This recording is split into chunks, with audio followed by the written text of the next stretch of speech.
नमस्कार, मी वास्तुतज्ञ ज्योतिर्विद आनंद पिंपळकर. काही वर्षांपूर्वी 1 एप्रिलला माझा जन्म बाप म्हणून झाला. माणूस नुसता जन्माला आला म्हणजे तो त्याचा वाढदिवस होत नाही, तर विवाह झाल्यावर तो पती म्हणून जन्माला येतो. त्याला मूल झाल्यानंतर तो बाप म्हणून जन्माला येतो. ही जन्माची स्थिती पहिल्यांदा अनुभवणं त्याच्या हातात जरी नसलं तरी पुढची मात्र तो अनुभवू शकतो. आणि म्हणून 1 एप्रिलला माझा बाप म्हणून जन्म झाला, म्हणजेच आमच्या चिरंजीवांचा जन्म झाला. आणि त्याचा जन्म 5-6 दिवसांपूर्वी 25 एप्रिलला बाप म्हणून झाला, पण त्याचा खरा जन्म म्हणजे स्वतःचा जन्म मात्र 1 एप्रिलला झाला. थोडक्यात तुम्हाला कळलं असेल की आज आमच्या चिरंजीवांचा वाढदिवस. कालपर्यंत तो स्वतःच एक बाळ होता, अर्थात माझा मुलगा, आणि आज तो एका गोड मुलीचा बाबा झालाय. गोंडस बाळ. पप्पा या शब्दाची खरी ओळख, बाबा या शब्दाची खरी ओळख त्याला मिळाली आहे. जीवनाकडे नेहमीच जिंदादिल नजरेने पाहणारा, आकाशामध्ये भरारी मारणारा, आपल्या कर्तृत्वाने उंच उडणारा तो वैमानिक मुलगा, सामाजिक भान जपणारा, धर्मप्रेमी आणि आईवडिलांची काळजी घेणारा, पण तरीही आतून अजूनही थोडासा मुलगेलेसाच असलेला. अर्थात साधारणपणे 25 वगैरे वर्षी त्याचा विवाह झाला आणि आता प्रथमच कन्येचा जन्म झाल्यानंतर त्याच्या स्वभावामध्ये जो मी जमीन आसमानाचा बदल पाहतोय तो शब्दात सांगणं किंवा मावणं खूप कठीण आहे. गेल्या 5-7 दिवसात माझ्या डोळ्यासमोर एक मुलगा एका गोंडस बाळाचा बाबा झालाय. तोच मुलगा जो कधी काळी स्वतःसाठी जगत होता, आज मात्र प्रत्येक क्षण तो आपल्या बाळासाठी जगतोय. मी पाहतोय त्याच्यातला बदल. कोणीही बाळाला हातात घेतलं की त्याच्या मनामध्ये काळजीची लहर उठते.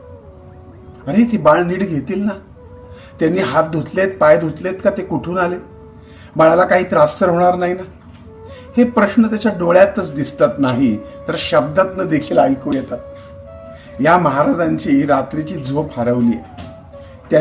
कारण बाळाला 2-2, 3-3 तासांनी फिडिंग करावं लागतं. प्रत्येक 2-3 तासांनी फोन कॉल, व्हिडिओ कॉल पत्नीला, बाळाचं पोट भरलं का, बाळ झोपलं का, आणि ही त्याची न संपणारी काळजी.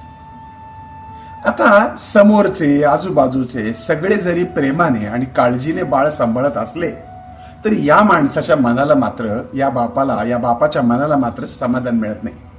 कारण माहितीये ना, आता तो फक्त माझा मुलगा राहिला नाहीये, तर तो एक बाबा झालाय, पप्पा झालाय. रात्री 2 वाजता मी बाळाला बघून येतो म्हणत घराबाहेर पडणारा माझा मुलगा, त्या क्षणी मला जाणवतं की तोच हा मुलगा आहे का, की हा एक नवीन जन्म घेतलेला बाप आहे. खरं तर 25 मार्चला त्याचा बाळाचा जन्म झाला, म्हणजे पण बाप म्हणून त्याचा जन्म 25 मार्चला बाप म्हणून झाला, पण खरा जन्म त्याचा आज 1 एप्रिलला. कारण आज मला माझ्यातल्या बापाचा जन्म पुन्हा एकदा दिसला माझ्या मुलाच्या रूपानं. कसं आहे ना, बाप होणं म्हणजे फक्त एक नातं नाही आहे, ते एक भावविश्व आहे, एक जबाबदारी आहे, एक सतत जागं राहणारं निरागस निस्वार्थी प्रेम आहे. बापाच्या मनात भीती असते, काळजी असते, पण त्या सगळ्यांवर मात करत एक असं प्रेम असतं की जे कधीच कमी होत नाही. बाप म्हणजे स्वतःच्या थकव्याला विसरून मुलासाठी उभा राहणारा आधार.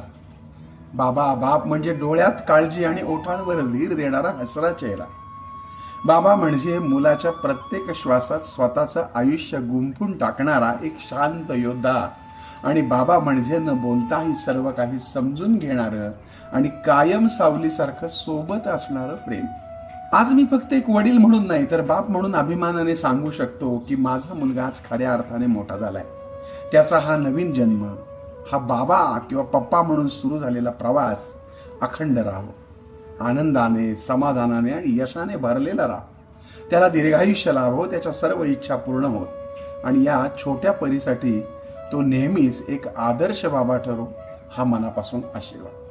आपण सर्वांनीही या नव्या बाबाला आणि बाबाच्या बाळाला आशीर्वाद द्यावेत, कारण आज एक मुलाचा नाही तर आज एका बापाचा देखील जन्म झालेला आहे. पुन्हा भेटूयात.